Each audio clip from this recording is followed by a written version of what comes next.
ब्रह्मा गुरु विष्णू गुरुदेव महेश्वरा सद्गुरु साक्षात परब्रह्म तस्मै श्री सद्गुरे नमः। जय रघुवीर समर्थ। आता सध्या चतुर्दश ब्रह्मनाम हा दशक सुरू असून मागील आठवड्यात आपण यातील समास तिसरा चतुर्दश ब्रह्म निरूपण नाम या समासाचे श्रवण केले। समर्थांनी यामध्ये 14 ब्रह्माच्या स्वरूपाच्या खुणा सांगितल्या आहेत। ती 14 ब्रह्मे म्हणजे पहिले शब्द ब्रह्म, दुसरे एकाक्षर ब्रह्म, तिसरे ख ब्रह्म, चौथे सर्व ब्रह्म, पाचवे चैतन्य ब्रह्म, सहावे सत्ता ब्रह्म, सातवे साक्ष ब्रह्म, आठवे सगुण ब्रह्म, नववे निर्गुण ब्रह्म, 10वे वाच्य ब्रह्म, 11वे अनुभव ब्रह्म, आनंद ब्रह्म 12वे, तर तदाकर ब्रह्म 13वे, तर अनुर्वाच्य ब्रह्म हे 14वे ब्रह्म आहे। समर्थ सांगतात की ब्रह्म म्हणजे काही एखादा पदार्थ नाही की हातात घेऊन दाखवता येईल, सद्गुरु मुखाने त्याचा अनुभव घ्यावा लागतो। आता चालू आठवड्यात नवीन समास विमळ ब्रह्म निरूपण नाम सुरू झाला असून त्याचे श्रवण आता आपण करूयात। जय जय रघुवीर समर्थ। श्रीमत दासबोध दशक 7वा चतुर्दश ब्रह्मनाम समास 4था विमळ ब्रह्म निरूपण नाम। श्रीराम समर्थ। ब्रह्म नभाहुनी निर्मळ पाहता तैसेची पोकळ, अरूप आणि विशाळ मर्यादे वेगळे। श्री समर्थ सांगतात की ब्रह्म हे नभाहू निर्मळ आहे आणि तसेच पोकळही आहे, त्याला रूप नाही, ते अमर्याद असे विशाल आहे। 21 स्वर्ग सप्त पाताळ मिळून एक ब्रह्मगोळ, ऐसे अनंत ते निर्मळ व्यापून असे। समर्थ म्हणतात की 21 स्वर्ग आणि सप्त पाताळ मिळून एक ब्रह्मगोळ तयार होतो। अशा अनंत ब्रह्मांडांना त्या निर्मळ ब्रह्माने व्यापून टाकले आहे। अनंत ब्रह्मांडा खालते, अनंत ब्रह्मांडा वरुते, तेने विन स्थळरिते अनुमात्र नाही। समर्थ म्हणतात की अनंत ब्रह्मांडाच्या खाली आणि अनंत ब्रह्मांडाच्या वरही ते ब्रह्म व्यापून आहे, त्याच्याशिवाय अनुमात्र जागा रिकामी नाही। जळी स्थळी काष्टी पाशाणी, ऐशे वदे लोकवाणी, तेने विनरिता प्राणी एकही नाही। समर्थ या ठिकाणी सांगतात की जळी स्थळी काष्टी पाषाणी अशा सर्वत्र ठिकाणी ब्रह्म व्यापून आहे, त्याच्याशिवाय एकही प्राणी रिता नाही। सर्वांना ब्रह्माने अंतर्बाह्य व्यापलेले आहे। जळचरा ऐसे जळ, बाह्य अभ्यंतरी निखळ, तैसे ब्रह्म ते केवळ जीव मात्रासी। समर्थ या ठिकाणी सांगतात की जलचरांना जसे अंतर्बाह्य जलच असते, त्याप्रमाणे निखळ ब्रह्माने जीवमात्रास अंतर्बाह्य व्यापलेले आहे। जळा वेगळा ठाव आहे, ब्रह्माबाहेरी जाता नये, म्हणून उपमा नसाहे जळाची तया। समर्थ या ठिकाणी सांगतात की जळाची उपमा ही खरे तर योग्य नाही, कारण तेथे जल नाही अशी जागा असू शकत नाही। पण ब्रह्माच्या बाहेर मुळी कोणी जाऊ शकत नाही, ते नाही अशी जागाच नाही। आकाशाबाहेरे पळो जाता, पुढे आकाशी तत्वता, तैसे तया अनंता अंतची नाही। समर्थ या ठिकाणी सांगतात की आकाशाच्या बाहेर पळून जावे असे कुणाला वाटत असेल तर ते शक्यच होणार नाही, कारण जिथे जावे तिथे आकाश आधीच व्यापलेले आहे। तसाच त्या अनंत अशा परब्रह्माला देखील अंत नाही। परी जे अखंड भेटले, सर्वांगास लिगडले, अतिनिकट परी चोरले, सकळांसी जे। समर्थ म्हणतात की याच प्रमाणे त्या परब्रह्माची आपली अखंड भेट झालेली आहे। जे आपल्या सर्वांगाला अगदी चिटकवून राहत असते. इतके तर ते आपल्या अत्यंत जवळ असूनही ते सर्वापासून लपवून राहिले आहे. तयामध्येची असिजे परी तयासी नेनिजे, उपजे भास नुपुजे परब्रह्म. समर्थ या ठिकाणी सांगतात की त्या ब्रह्मामध्येच आपण असतो, पण तरी आपणास याची जाणीव नसते. आणि त्या ब्रह्माच्या ठिकाणी जो दृश्य जगताचा भास होतो तो मात्र आपल्याला उमजतो, मात्र परब्रह्म उमजत नाही. आकाशामध्ये आभाळ, तेने आकाश वाटे ढवळ, परी ते मिथ्या निवळ आकाशाची असे. समर्थ या ठिकाणी सांगतात की आकाशात ढग येऊन ते आकाश मलिन झाल्यासारखे वाटते, पण ते केवळ मिथ्याभासच असतो. अश्रू, अश्व किंवा ढग आले किंवा गेले त्याचा आकाशावर काहीच परिणाम होत नाही, ते जसेच्या तसेच असते. नेहार देता आकाशी, चक्रे दिससी डोळ्यासी, तैसे दृश्य ज्ञानियासी मिथ्यारूप. समर्थ्य या ठिकाणी सांगतात की आपण जर आकाशाकडे टक लावून पाहिले तर डोळ्यांना चक्रे दिसतात, खरे तर ती मिथ्या असतात. तसेच ज्ञानी लोकांना हे दृश्य जगत दिसू लागते, पण ते मिथ्या आहेत हे जाणतात. मिथ्याची परी आभासे, निद्रितांची स्वप्न जैसे, जागी झालिया आपैसे बुजवू लागे. समर्थ या ठिकाणी सांगतात की हे दृश्य जगत मिथ्या असले तरी आपल्याला ते जाणवतच असते. झोपी गेलेल्या माणसाला स्वप्न पडते व त्यावेळी त्याला स्वप्नातील घटना अगदी खऱ्याही वाटतात. तो जेव्हा जागा होतो तेव्हा त्याला उमजू लागते की हे स्वप्न होते. तैसे आपुले अनुभवे, ज्ञाने जागृतीस यावे, मग माईक स्वभावे कळू लागे.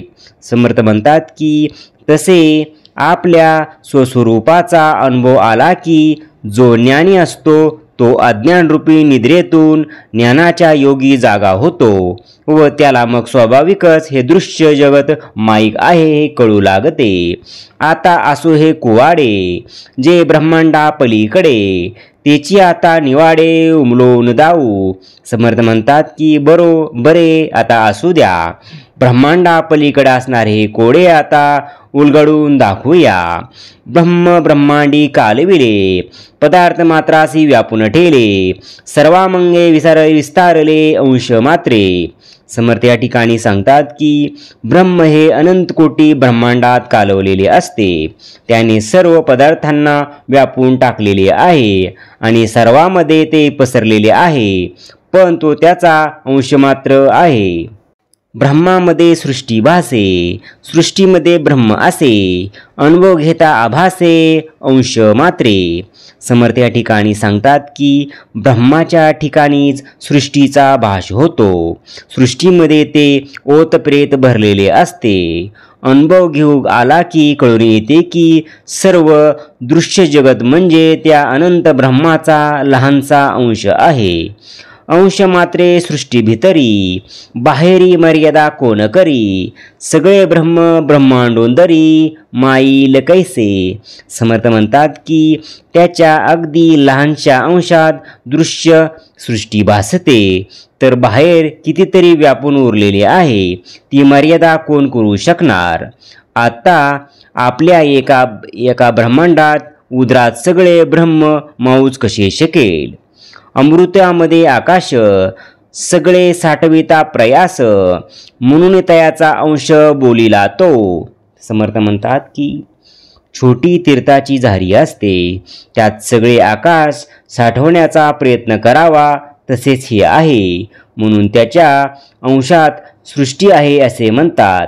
ब्रह्म तैसे कालविले, परी ते नाही हलवले, सर्वात परी संचलेपणे. समर्थ म्हणतात की ब्रह्म ब्रह्मांडात कालवलेले असले तरी वास्तविक जसेच्या तसे अचल आणि आढळच असते. ते सर्वात व्यस्त असले तरी त्याची जशीच्या तसे घनदाट दिसते. पंचमभूती असे मिश्रित, परंतु ते पंचमहाभूतातीत. पंकी आकाश अलिप्त असून जैसे. समर्थ म्हणतात की पंचमहाभूतातही ते असते, पण तरीही ते पंचमहाभूतापासून अलिप्त असते. जसे चिखलात आकाश दिसते, पण वास्तविकतेपासून चिखलापासून अलिप्त असते. ब्रह्मास दृष्टांत न घडे, बुजावया देणे घडे. परिदृष्टांती साहित्य पडे, विचारता आकाश. समर्थ म्हणतात की पंत्यांचे स्वरूप समजून देण्यासाठी दृष्टांत देणे भाग पडते. ब्रह्मज्ञान जर पाहिजे असेल तर आपल्याला त्याचा दृष्टांतच द्यावा लागतो. खब्रह्म ऐसी श्रुती, गगनसुदक्षम ही स्मृती. म्हणून ब्रह्मास दृष्टांती आकाश घडे. श्रुती ब्रह्म असे म्हणते, स्मृतीत त्याला गगनसदृश असे म्हटले आहे. म्हणून ब्रह्माला आकाशाचा दृष्टांत द्यावा लागतो. काळीमा नसता पितळ, मग ते सोनीची केवळ. शून्यत्व असता नसता निर्मळ, आकाश ब्रह्म. समर्थ या ठिकाणी सांगतात की सोने आणि पितळ या दोन्ही वस्तू पिवळेच असतात. पितळेत जरा काळसरपणा असतो, तो नसेल तर त्याला सोनेच म्हणावे लागेल. तसे आकाशाच्या ठिकाणी शून्यत्व आहे, ते नसेल तर त्याला ब्रह्म म्हणता येईल.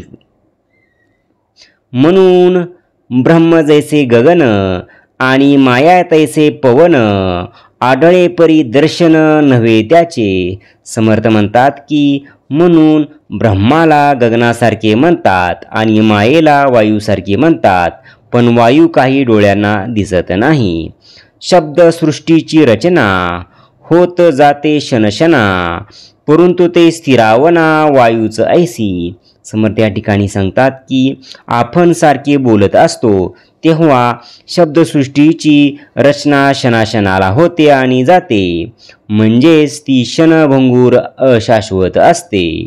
वायूही तसाच अत्यंत चंचल असतो, जराही स्थिर वाहत नाही. वायूसारखीच शब्दसृष्टीला स्थिरता नसते. असो ऐशी माया माईक, शाश्वत ते ब्रह्म एक.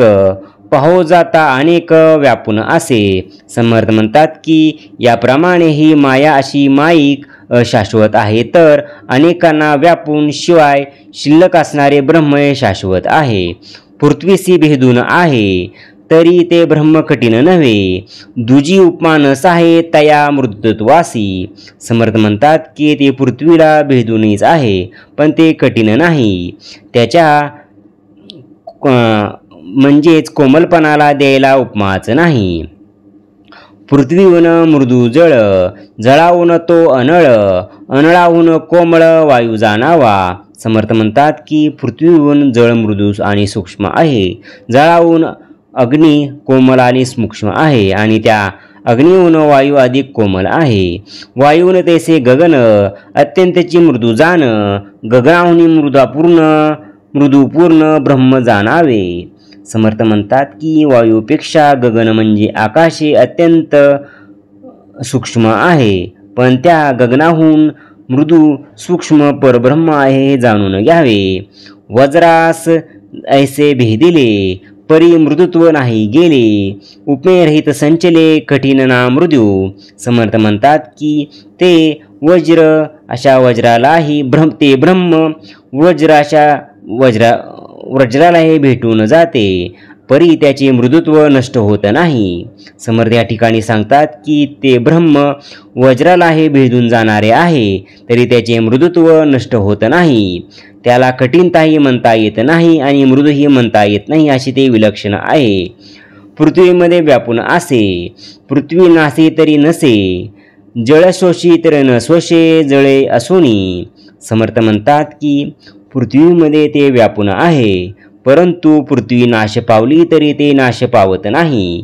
ते जळाती असते आणि जळ शोषले जाते, ते शोषले जात नाही. तेजी असे परी जळेना, पवनी असे तरी जळेना, गगनी असे परी कळेना, परब्रह्म ते. समर्थ या ठिकाणी सांगतात की तेजाला व्यापून ब्रह्म असते, परंतु ते जळत नाही. वात व्यापून असते, पण वायू जळला तरी तो अचलच असतो.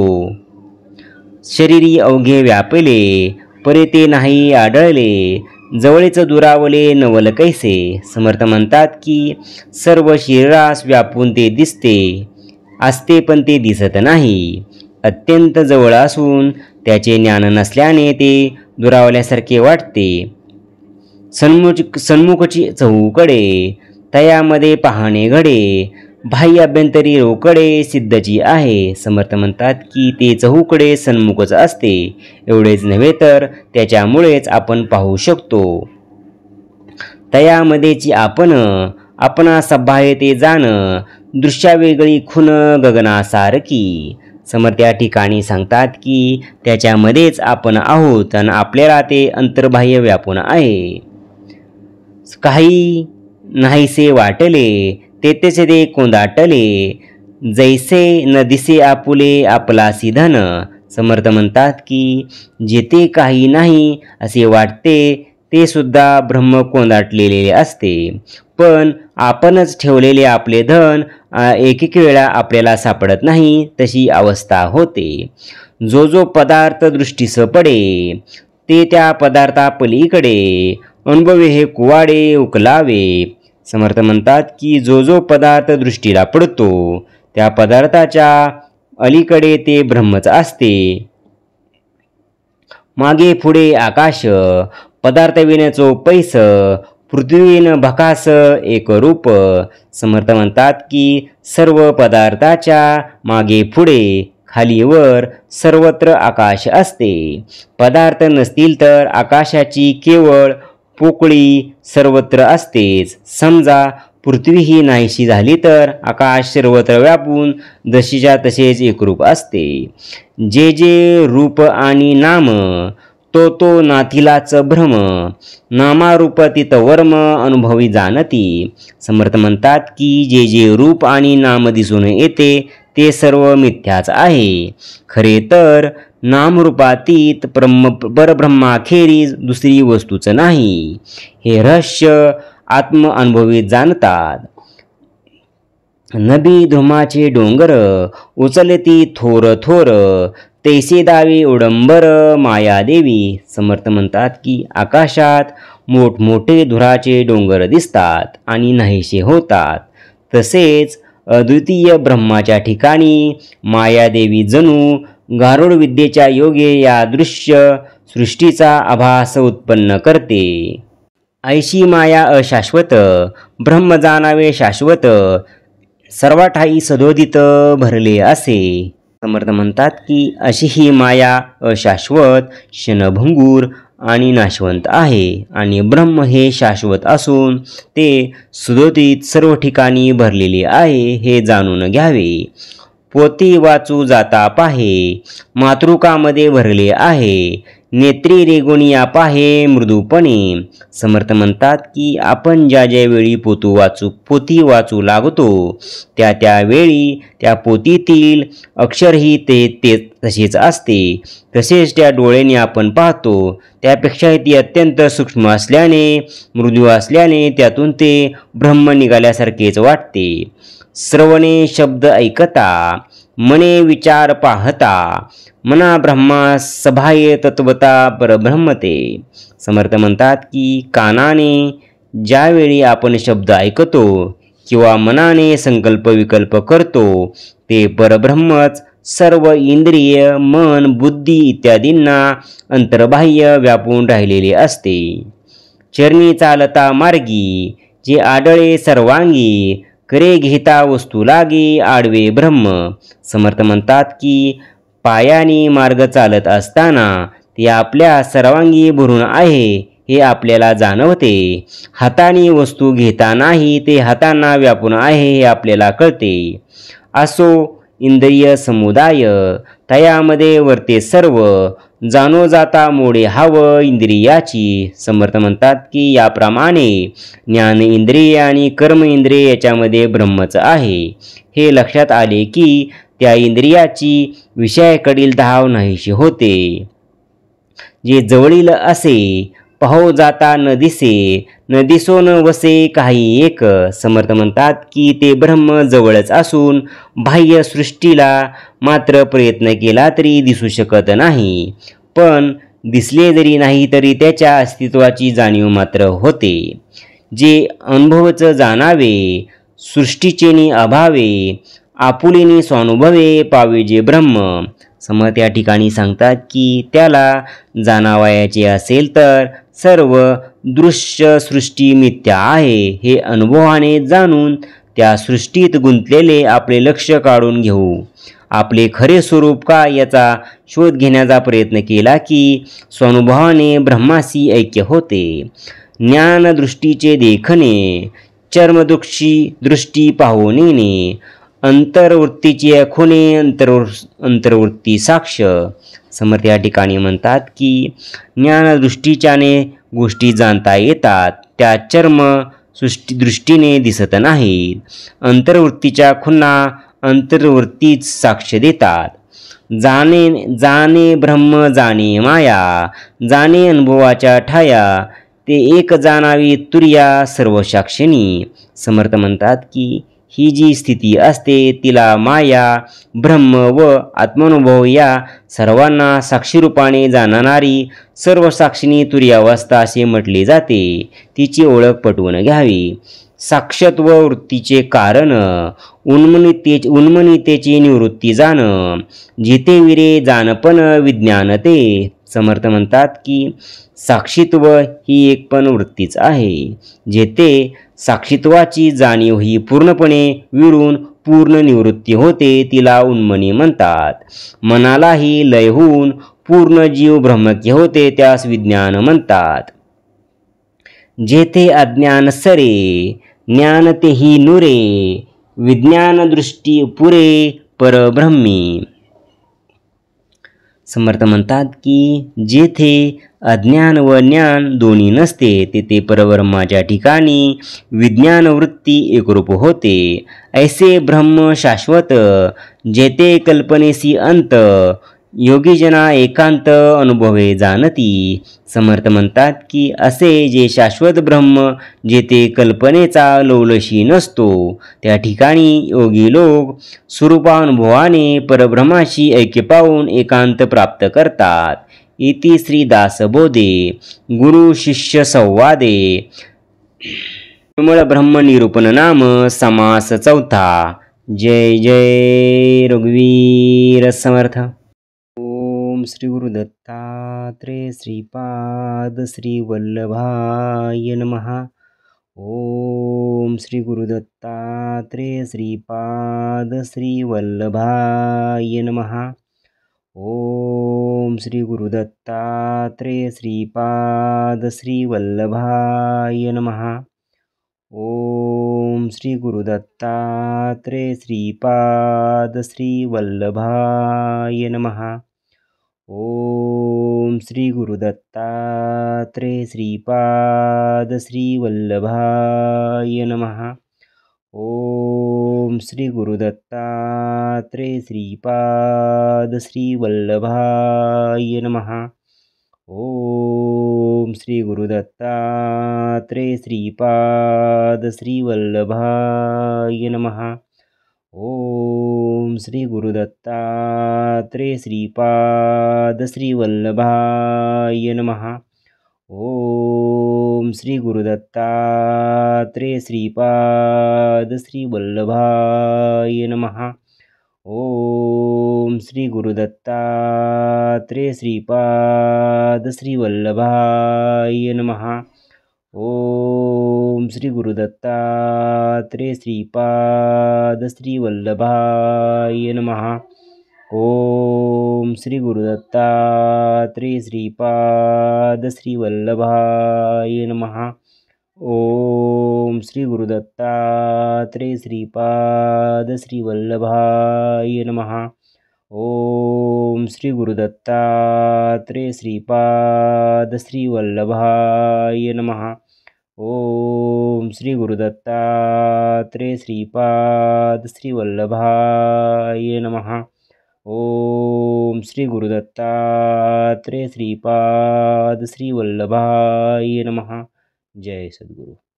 ओम श्री गुरुदत्तात्रेय श्रीपाद श्री वल्लभाय नमः.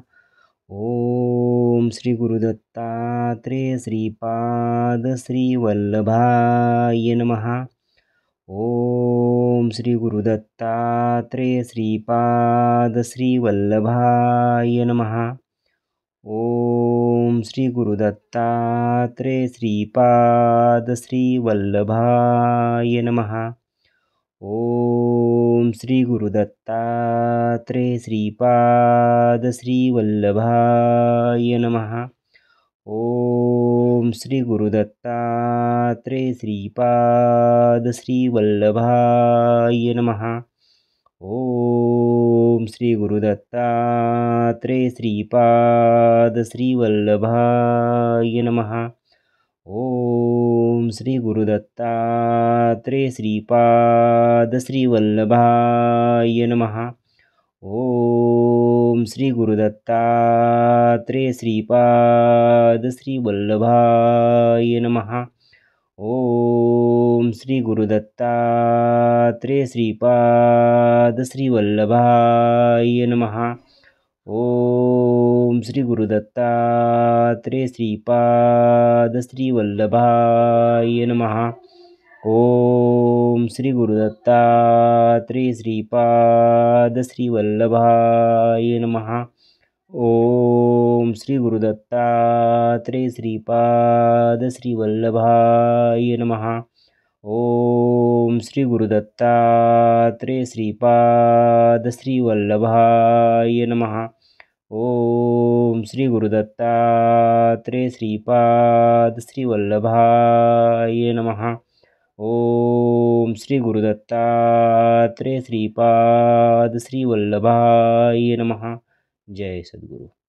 ओम श्री गुरुदत्तात्रेय श्रीपाद श्री वल्लभाय नमः.